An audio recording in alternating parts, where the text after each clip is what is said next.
চট্টগ্রামের সন্তান, এই হাটহাজারীর সন্তান। আগামীকাল মনে হয় তিনি চট্টগ্রামে আসবেন সম্ভবত, আমি তথ্যটা জানি। এবং প্রশাসন খুব সুন্দর করে শৃঙ্খলা রাখছেন। চট্টগ্রামের সন্তান চট্টগ্রামে আসবেন, চট্টগ্রামের গৌরব, হাটহাজারীর গৌরব। কিন্তু আমি হাটহাজারীতে এসে আমি হাটহাজারীর সন্তান ইন্টারিম গভর্নমেন্ট প্রধানকে আমি শুধুমাত্র একটা অনুরোধ করব, আমার ভাইদেরকে অনর্থক গ্রেফতার করে কোটি কোটি মানুষের হৃদয়কে রক্তক্ষরণ করেছে।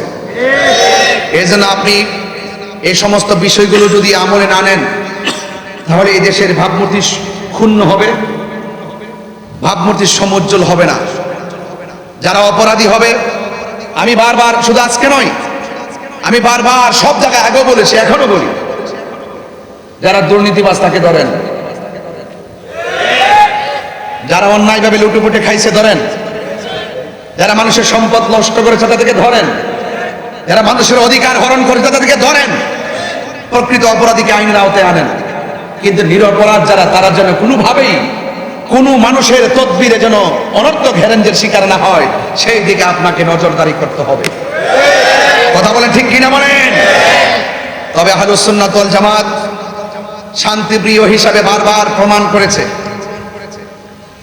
আশা করি যারা বিভিন্নভাবে তদবির করে আমাদের আহলুস সুন্নাত ওয়াল জামাতকে কুণ্ঠাসা করতে চায়, সেই সমস্ত তদবিরকারীদের দাঁত ভাঙ্গা জবাব যদি দিতে হয়, আমরা ঐক্যবদ্ধ থাকতে হবে।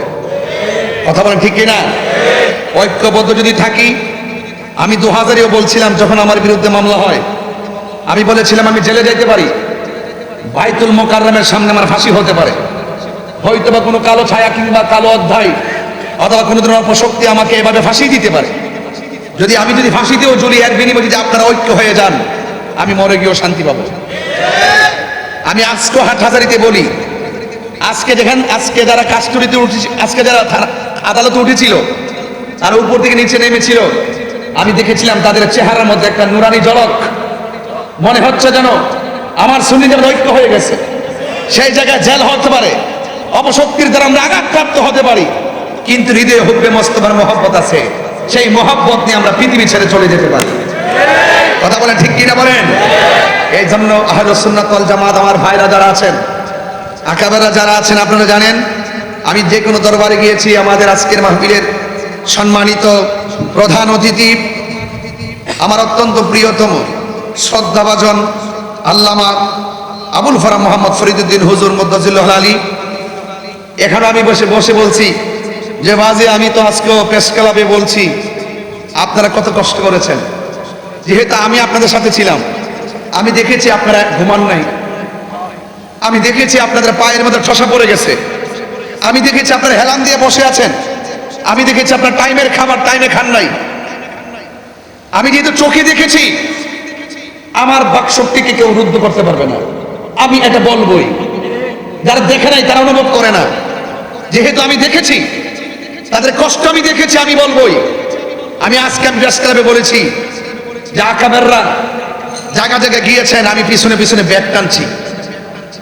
আমি ব্যাগ টানার জন্য, সুন্নি জামাতের জন্য, আমি আহলুস সুন্নাত ওয়াল জামাতের আপনাদের ব্যাগ টানতে প্রস্তুত। আমি মুরব্বীদের ব্যাগ টানি, এটা আমার লাইফের ক্রেডিট। তিনি আমাকে স্নেহ করেন, এটা আমার জন্য বড় প্রাপ্য। এই জন্য পায়ে হাত রেখে বলে, যে সংগঠন করেন কোন ধরনের সমস্যা নাই, আমরা যেই সিদ্ধান্ত নিব ঐক্যবদ্ধভাবে সিদ্ধান্ত নিব, যেই দিকে যাব একদিকে যাব, যেই দিকে লড়বো একদিকে লড়বো, যেই দিকে মরবো প্রয়োজনে হকের জন্যই মরবো। হাত তুলে বলুন ঠিক কি না বলে? আমার ভাইয়েরা, মুরব্বীরা অর্ডার দিয়েছে, যুবকরা রাস্তার মধ্যে পাগলের মতো নেমে গেছে।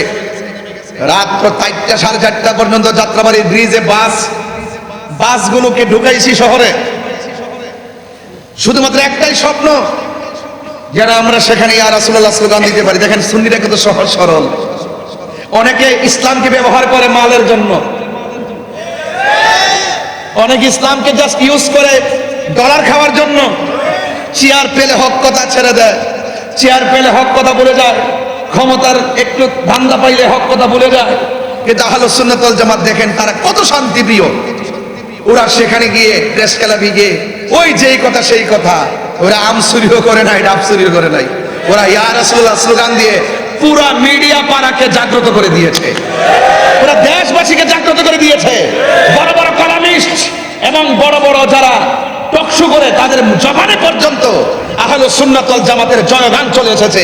শুধুমাত্র তাই নয়, আহলুস সুন্নাত ওয়াল জামাতের নিউজ পত্রিকার শেষ পৃষ্ঠায় স্থান পেত না, কিন্তু 26-এর পর আহলুস সুন্নাত ওয়াল জামাতের আকাবেরদের মিশন এবং মিশনের পর এই পত্রিকার হেডলাইনে আহলুস সুন্নাত ওয়াল জামাতের সুন্নি শব্দটা চলে এসেছে। এটা কিভাবে সম্ভব হয়েছে? একমাত্র ঐক্য হওয়ার কারণে সম্ভব হয়েছে। কথা কি পরিষ্কার? তাইলে আমাদের সেই ঐক্যের মধ্যে কেউ ফাটল সৃষ্টি করতে পারবে না। আমাদের ঐক্য সীসাডালা প্রাচীরের চাইতে আরো শক্তিশালী। আমি আবারও বলছি, আমাদের এই ঐক্যটা সীসাডালা প্রাচীরের চাইতে শক্তিশালী।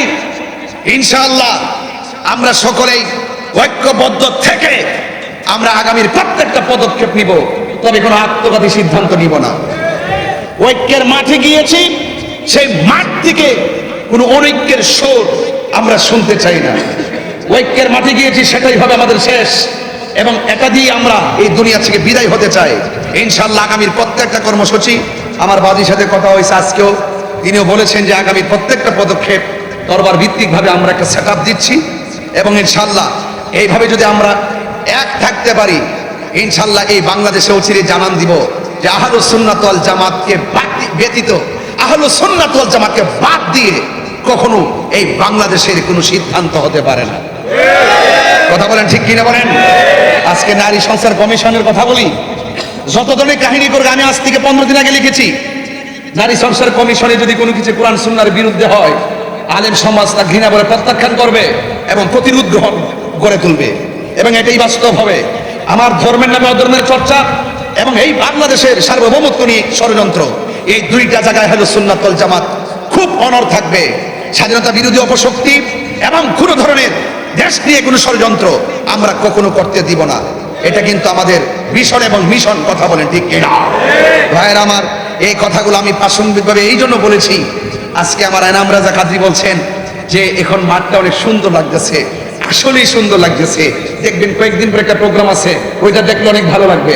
এরপর আরেকটা প্রোগ্রাম আসতেছে, আমাদের আকাবেররা সিদ্ধান্ত নিচ্ছেন, সেটা দেখলেও ভালো লাগবে।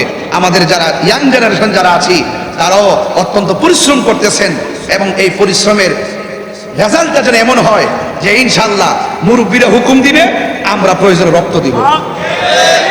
এটার মধ্যে বরকত আছে না নাই? দুইটা পার্ট আছে, দুইটা পার্ট আজকে প্রেস ক্লাবে বলেছি। মানলাম ইয়ারহাম সগীরানা ওয়া লাম ইউআক্কির কাবীরানা ফালাইসা মিন্না। রাসূল বলছেন, যেই ব্যক্তি ছোটকে স্নেহ করে না, যে ব্যক্তি বড়কে শ্রদ্ধা করে না, তারা রাসূল পাকের উম্মত নয়, উম্মতের অন্তর্ভুক্ত নয়। এই জন্য যেহেতু মুরব্বীর আকাবির বিন্দু আমাদেরকে মায়া করছেন, স্নেহ করছেন, বারবার বুকে টেনে নিচ্ছেন, আমাদের উচিত আমাদের আকাবেরদের চরণে বসে থাকা। কথা বলেন ঠিক না বেঠিক? এই জন্য আসুন সবাই, এই মাদ্রাসা এটা গতানুগতিক অন্য কোনো প্রতিষ্ঠান নয়। এই মাদ্রাসাটা হলো আমার মদিনাওয়ালার প্রেমের সেন্টার।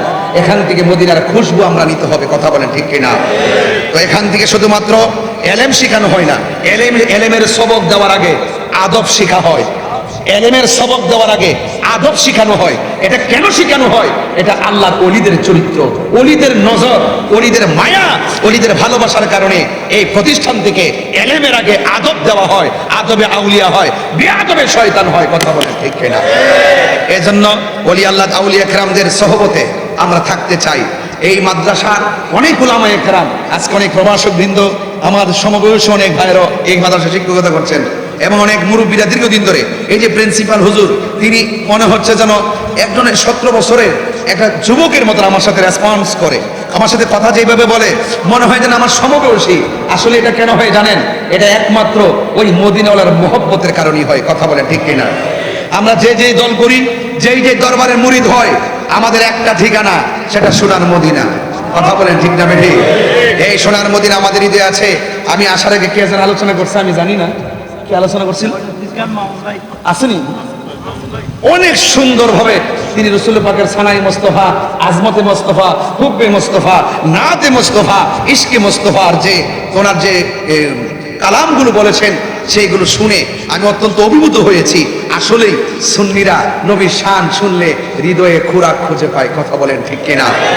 সাউন্ডটা একটু উঠাই দেন, সাউন্ডটা একটু উঠাই দেন, নেমে গেছে। এই জন্য ভাইয়ের আমার, আমি অনেক কথাই বলছি, হয়তো আরো কিছু কথা বলবো, কিন্তু বেশি লম্বা করব না।